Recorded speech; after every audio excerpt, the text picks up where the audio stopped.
Have you ever looked back on something you said and realized you don't even agree with that version of yourself anymore? Let's get into it.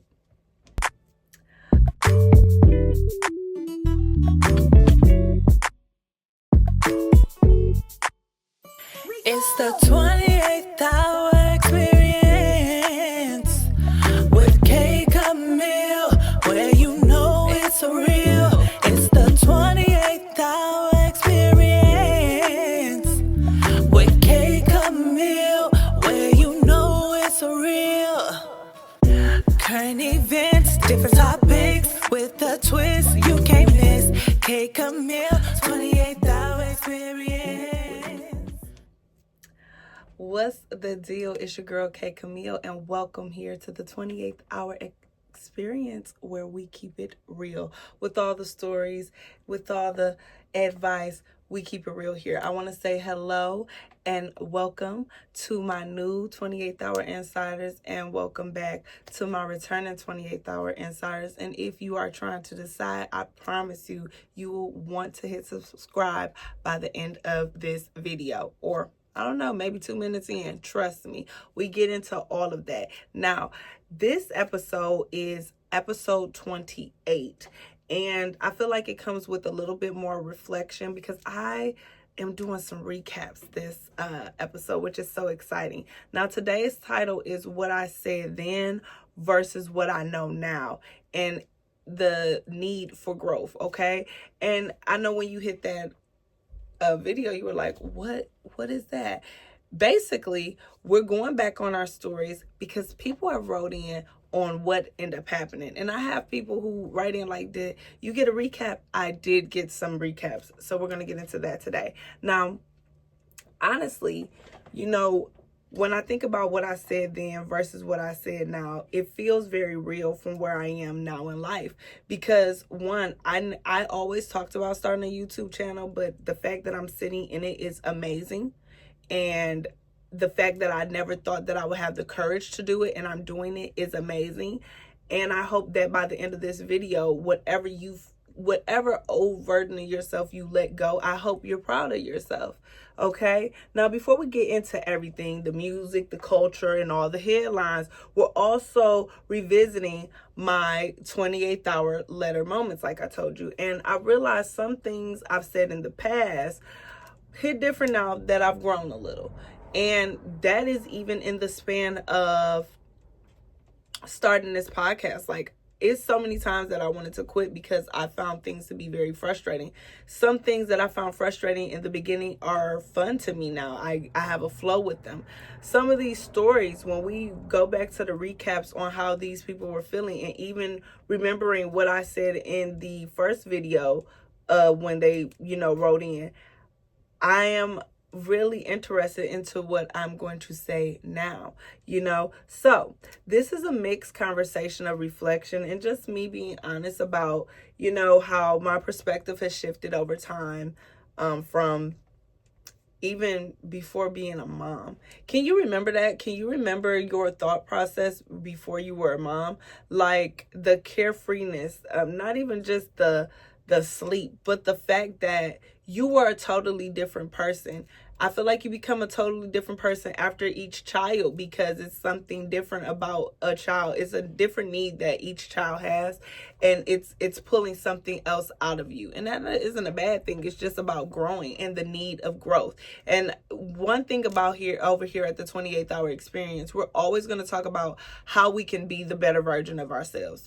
With all the stories, all the drama, advice, all of that, we're always going to try to come out of this the better version of ourselves, or figuring out how to do things a different way than what we did before, okay? Right? Now, I want to get into the song of the week. Now, what I have been doing is doing my little 1-2 on Threads and trying to find different artists, different content creators to connect with, because over here at the 28th hour experience, I really want us to have a community where it is a safe space for us to talk about anything, music, books, things going on in our lives. So I put myself out there and I, said, well, I post music on my podcast weekly. If you have some music, let's check it out.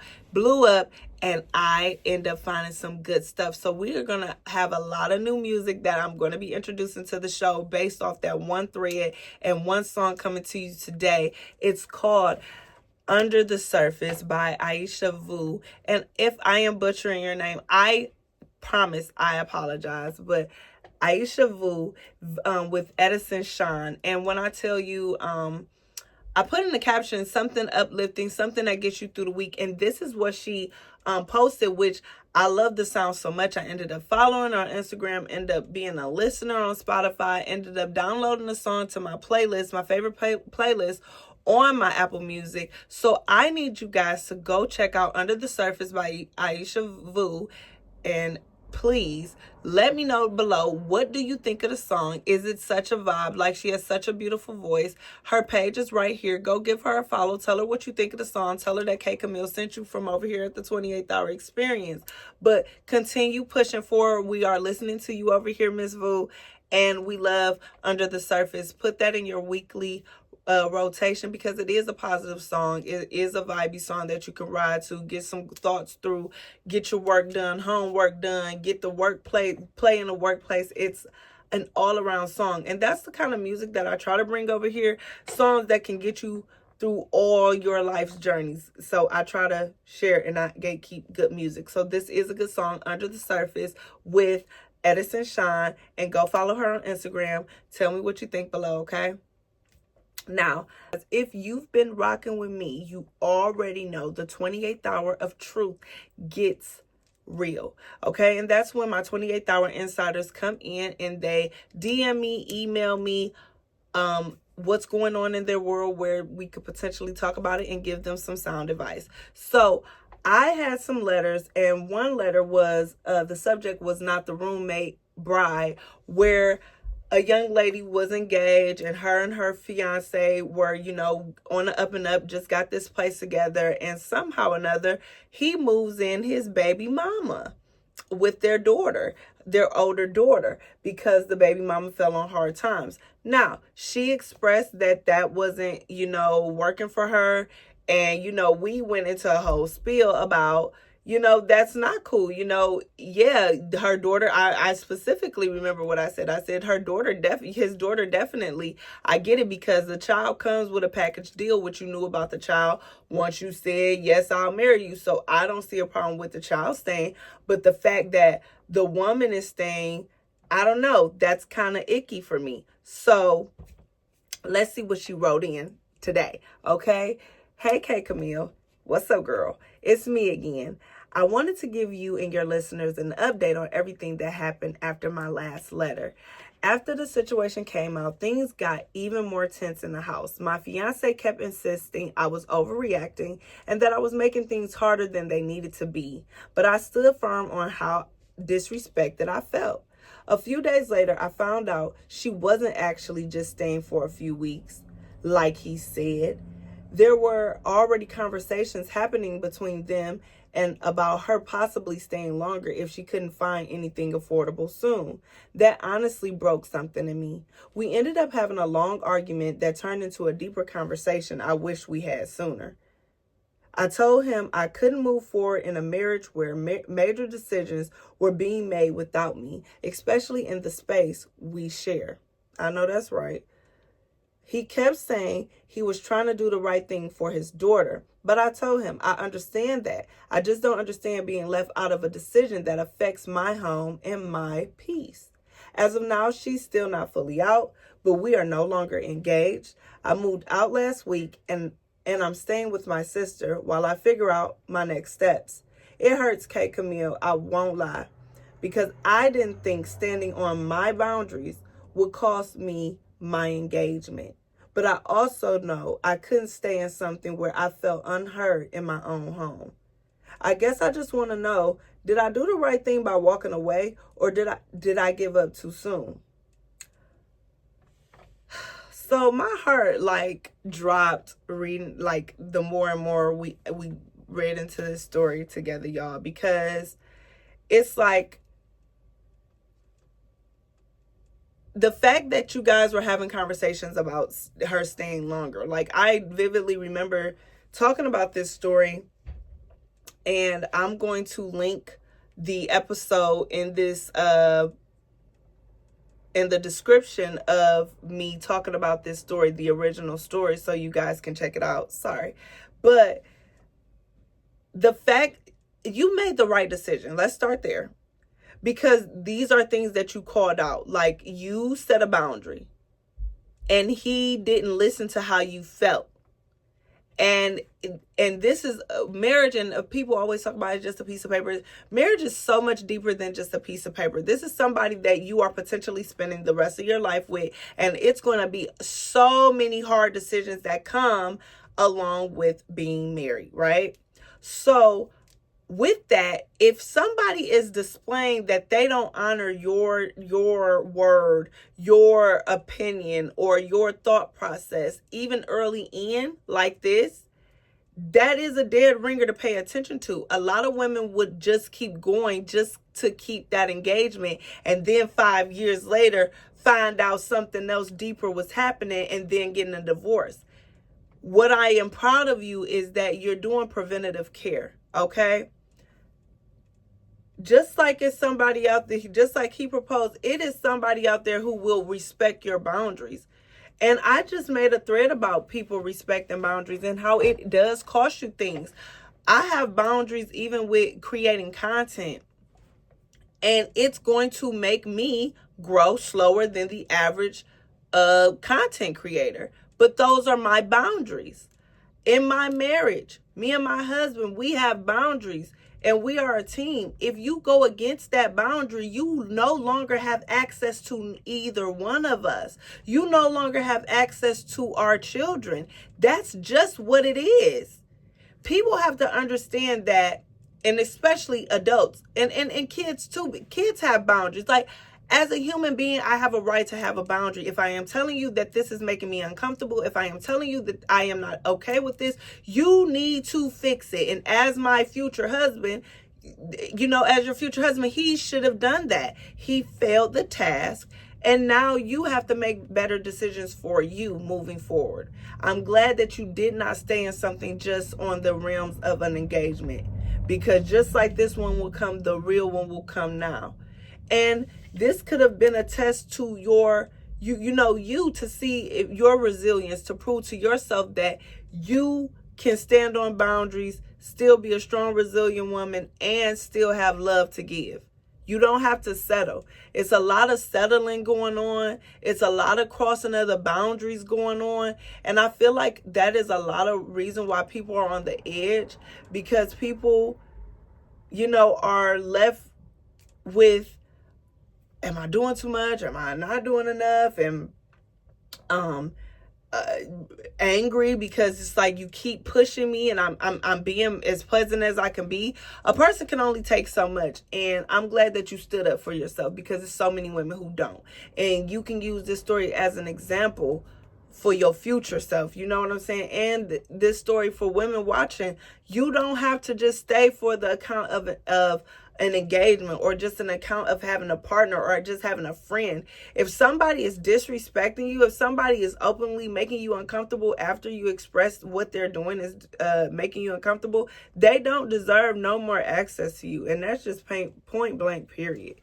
So I am proud of you, and I pray that you do get the husband that you truly deserve, because that was ridiculous. Like, being left out of conversations, and this is a house that you guys got together. It's a mess. It's very messy. So he was willing to do a big decision with you when it accounted for your money, but not when it accounted for your feelings. So I'm really glad that you stood up for yourself. And yes, it's going to sting a bit, but I promise you, you're going to feel proud of yourself and relieved at the end of, this emotional roller coaster. Now let's move on to our next letter. And this letter was about a woman who lost her best friend, and she was grieving, and she's married, and her husband was like, hey, husband over here, I need you. I understand you're grieving, but I need you. And I vividly remember telling her, grief is a hard process, but don't lose sight of the ones that are actually there with you going through the thick of it. Because you do got those, oh, when you need anything, you call me, let me know you need anything, and you never hear from them again. But you have your people that you live with, that your everyday people, your children, your spouse, your partner, whatever, that you have to pay attention to. You can't lose sight of your life because of loss of life. That is not how our people that we lose will want us to live. And it's just not healthy for you all around. So let's get into her letter. Hey, K.Camille. What's up, girl? It's me again. I wanted to come back and update you after I wrote in about grieving my friend and the tension it was causing in my marriage. First, I want to say thank you for what you said to me. You told me not to shut my husband out completely while I was grieving and to try to stay present in my marriage even through the hurt. I didn't fully understand it in the moment, but I've been sitting with it. Since then, things have been up and down. I won't lie, I was still very emotionally distant for a while. Grief really does take over in ways I didn't expect. Some days I didn't want to talk, didn't want to explain myself, and honestly just wanted to be left alone in my feelings. But that created even more distance between me and my husband. We ended up having another conversation where I finally heard him without getting defensive. And he told me something that stuck with me. He said he didn't know how to compete with the memory and that it made him feel like he was losing me while I was still physically here. That broke me a little because that was never my intention. I explained to him that I wasn't replacing him with my grief. I was just trying to survive it. And he admitted that he didn't know how to support me. So it came out as frustration instead. Honesty, I'm loving it. Yes, communication. We're not perfect right now, but we're talking more. I'm also trying to let myself grieve without disappearing from my marriage completely. I still miss my friend every single day. That hasn't changed. But I am learning that I don't have to choose between grieving her and being present with the person I love. It's just balance. I'm still figuring it out. Thank you for letting me write in again. You don't have to thank me for writing in. You can write in and talk to me anytime. That goes for any of y'all. This letter really warmed my heart because, one, I'm personally going through grief myself. And marriage and balance. It is hard. It is easier said than done. You can literally sit up here and be having a good day, and a scent, a smell, a song, a phrase can remind you of that person, and it shifts your day. And it hurts. But as long as you are communicating with your person what's going on up here, so they don't take it personally. And some days in doubt, lean on them and say, I'm just not sure. I'm having a bad day. Let them do something. Let them support you some kind of way, even if that's a hug, even if that's just sitting in silence together. But I appreciate the rawness of this letter. I appreciate you guys communicating. I appreciate the inspiration because some days I fall short of being in my feelings and not conveying that to my husband. And he's like, well, what happened? But he don't even know that I just heard something on the radio walking past that I would have went and told my mama, and she's not here no more. But, like you said, it's just finding balance. But acknowledging, and that's where we go wrong. We don't even acknowledge there's a problem. People be acting like it ain't really nothing going on, and it is something going on. Acknowledging it and communicating about it.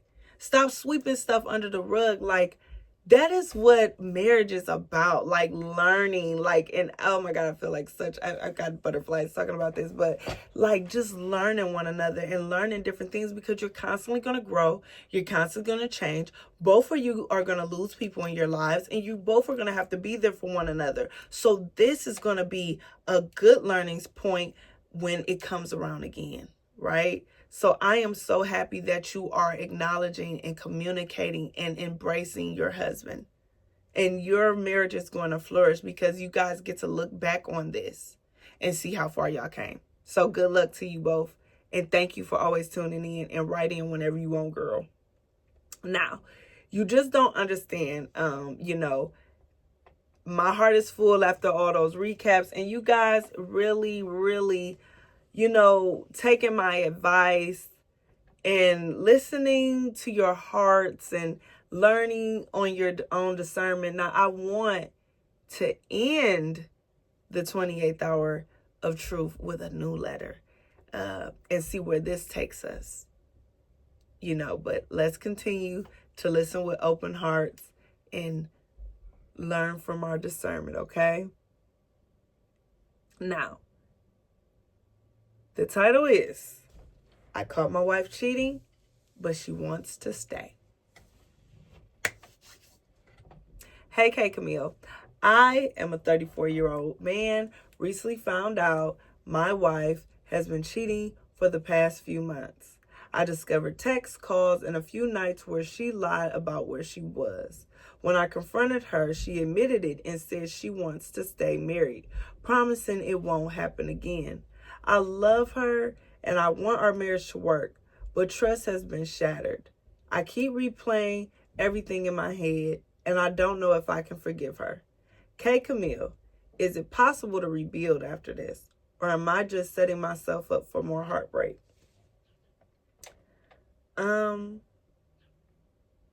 So one thing about it, I can say, I'm glad that she didn't just try to gaslight you and play you for a fool. Like, no, I'm not this, that, just admitted it, said she was wrong. You have some people who believe once a cheater, always a cheater. I don't know what your belief system is. You did not convey that in this letter. What I will say is, because you guys are married, I would say consult a marriage counselor first. Have somebody who does not know you guys be a mediator to hear both sides and to put on the floor what they heard so you can see it. Because sometimes when you're talking to that person and that person is talking to you, you kind of get used to tone. You kind of get used to the same, oh, I'm sorry, and this, that, and the third. It's a root to the problem that's in the marriage. If you love her and you are considering to stay a little bit, I say that that's worth a try in marriage counseling. And then base your decision after that. If you guys are in church and go to church, I would say the first person your marriage counselor should go to is your pastor. If you are in any incline of, still wanting to be married, that's it's indication that you can go talk to somebody about it. I am sorry that happened to you, because I can only imagine how you feel. It hurts. All of us have been cheated on in our lives once upon a time, and we all remember that feeling. So it's not good, regardless if it's a man doing it or if it's a woman doing it. It's not a good feeling, because your trust gets shattered, and it's a lot of rebuild. It's a lot of rebuild, and especially in a marriage. And I don't know how long you guys have been married or what, but marriage is already an investment in itself. So if you want to see promise in your investment, you feel is promise in your investment with your marriage, I say go seek counseling, okay? Now, y'all tell me what y'all think of the recap letters. Tell me what y'all think of the new letter. I'm speechless. It's very rare that we get, males coming in talking about what the wives and the girlfriends are doing. But it's going to lead me into my shout out of the hour. And I've been talking about it in each letter, and I talk about it damn near every episode. Therapy. Okay? So it's an app, and it is not sponsored, but I had to put it out here today. It's an app called the Growth Therapy app, okay? And if you have the insurance, they have it all listed in their insurances. If your insurance is listed in there, you can just be responsible for copay or nothing at all if your insurance covers it. Here's the thing. It's an app that you can download on your phone. You get to browse through, pick a therapist. They have psychiatrists, everything. I use the Growth Therapy app with my therapist, and I love her so much. You guys, you don't have to go through something so detrimental in your life where you need therapy. Grief, parenting, marriage counseling, refining yourself after becoming a mom. It's so many things. And the thing about it is, what I want people to understand is therapy is not a bad thing. I want people to not look at therapy as, oh, you're cuckoo. Therapy is a way of sorting out your thoughts that you're tired of sorting out yourself at 3 a.m. in the morning, when you can actually talk to somebody who is trained and who knows how to listen to the situation at hand, okay? I need y'all, if you got something going on in your life, or you know somebody that got something going on in their life, have them download the Growth Therapy app. Fill it out. It's so simple. 1, 2, 3. You can pick out your own therapist, put your insurance down, set up the payment for a co-payment, or if you have any payment at all, and start there. I promise you, being able to, they even have the AI feature where you can type in things that you're feeling. They have different worksheets, coping mechanisms, worksheets to read through to get you through your day from anxiety, depression, grief. Listen, I tell y'all all the time, I'm not perfect, and I'm here giving people advice. And I'm telling y'all, I use the Growth Therapy app because I literally lost both of my parents. It's no way that I'm just able to just sit here and be perfect and smile and cheese and frame. No, some days I do want to talk about a memory with my mom or my dad. And I need somebody to talk about that with, that is not biased, that doesn't know me from a can of paint, but can see something and give me a different coping mechanism. I want to bring that to the forefront for you. Okay. So, therapy is acknowledging you want better for yourself. It's a form of self-care. It's like giving your brain, your mental state, a massage. Just like you would go to the spa, why wouldn't you take your brain to the spa? So that is my shout out of the hour, the Growth Therapy app. This is their Instagram. Go download it. Go follow. I promise you, you won't regret it. Everybody needs somebody to talk to, even if it's the AI feature. I mean, you can't lose. You can't lose. It's a win-win situation. Now, if you do download it, let me know how you're enjoying it, because I know that I'm enjoying it, and I do feel lighter. I do feel like, using the things that my therapist has taught me, I am able to cope when the days of grief hit me out of nowhere. So, go follow them and download it. Now, let's go on to my entertainment. We just gonna breeze through this because it's been so much going on and we ain't meet up last week, so let's do this. Now, we know Remy Ma came out with her diss song towards Clarissa Shields. WYFL, y'all know what that stands for, but it was complete fire. Okay, it was fire. And of course, we're not expecting anything less from Remy, right? And I'm just at this point, Papoose, whatever y'all doing, sign the divorce papers, because just you dating this girl and her waiting on you to sign the divorce papers is not a good look. And then this track, child, just sign the divorce papers. Now, I ain't gonna get all too deep into the hip-hopness of it all, because I am a firm believer of them is some grown men's business. But I will say hip-hop is not going in a good direction, and it hasn't been for a very long time, and it just has some sense of danger attached to it, and it seems now more unbelievable than ever. We've lost more rappers than ever. And I don't like the direction it's going into, because it keeps going like this. If it keeps going like this, it will become extinct. It'll be a genre where people stay away from because they're genuinely afraid, and they'll keep their children away from it. And it just makes you think, like back in the day when people were protesting about hip hop, was this what they were talking about? Was this the future that they were talking about? And you had hip-hop pioneers who were trying to work so hard against that and say, no, hip-hop is a form of expression about what's going on in our daily lives. But, this day and age of hip-hop is kind of like taking a turn for the worse, Because what we fail to realize is these are real people, real lives, and this is really just our entertainment, okay?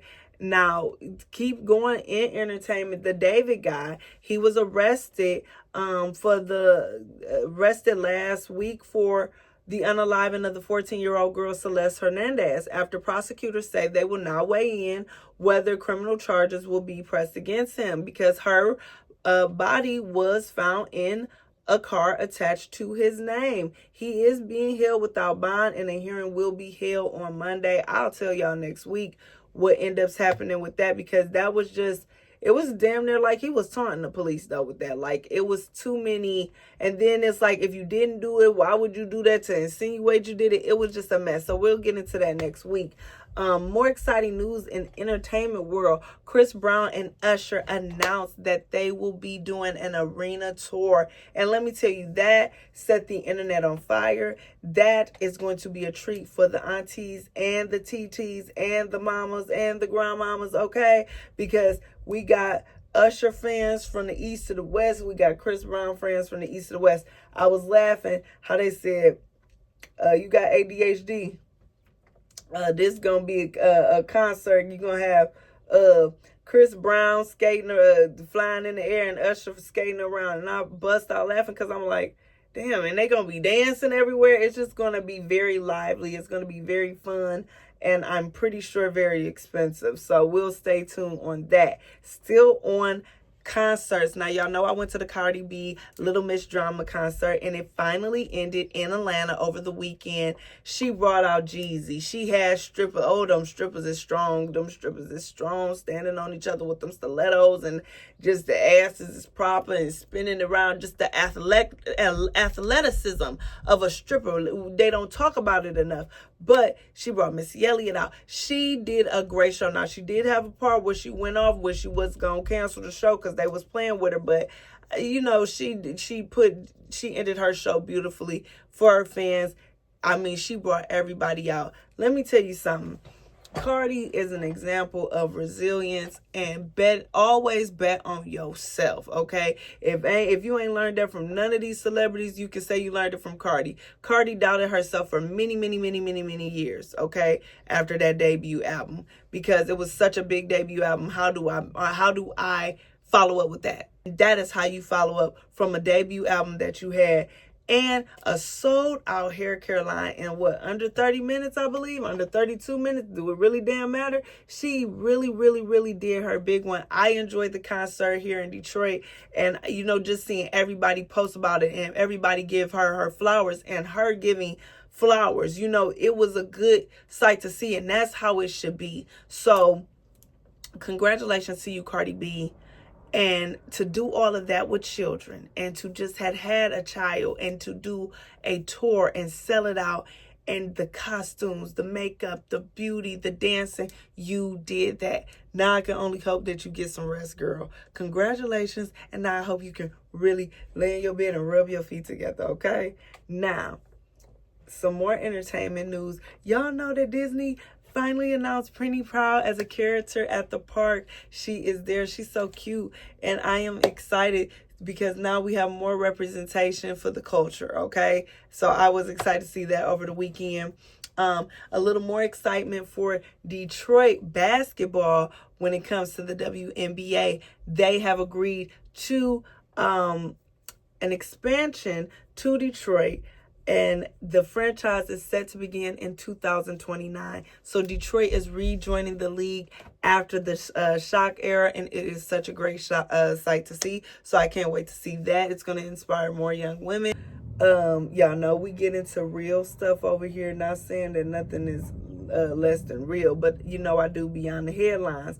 Now, y'all know I had to talk about this. The man in Ontario, Canada, he set toilet tissue on fire at a 1.2 million square foot warehouse. And in the video, recording himself, pay us livable wages. And you know, I brought that up because that just goes to show you that ain't nobody got no livable wage nowhere near here. From Canada to here. Everybody is fighting for their lives, especially with these grocery and gas prices. So he's been arrested. Let's talk about the military, shall we? Now, how about the U.S. is automatically adding draft eligible men to the military list starting in December as government moves to fix declining signups. They have already made the age increase up to 42 years old. So you men who thinking y'all scot-free, you're not. Pay attention. You gonna hear about it on the news when people hooping and hollering in D.C. in December when they getting them letters. I'm concerned because all I have is sons, and it's just like, I don't.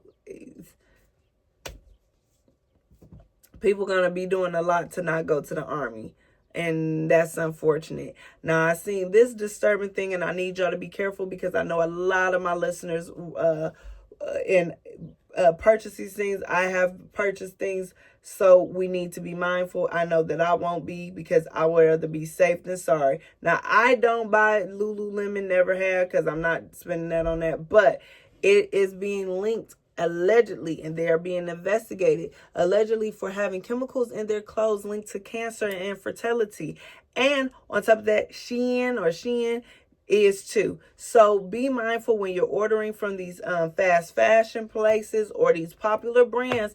Look at the backstory, the company. Where is these things made? How is the production? If you can find out that information, this is the day and age where you got to do background checks on everything that you buy, because they either on the Epstein file list or they either trying to kill you somehow, some way. They're either trying to unalive you somehow, some way. So be mindful with your Lululemons and your Shein products. I won't be participating in the Shein process anymore because I'm hearing too many. All of this is alleged. Now, these last two stories, and we're done because it's no way. So, how about this? The former Virginia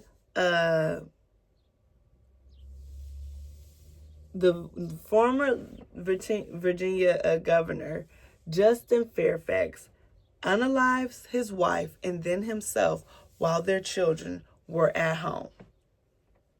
That happened last week. Okay. Now, I brought this story up, and I'm about to tell you about the other one because I started with the man setting the thing on fire, the job on fire, talking about livable wages.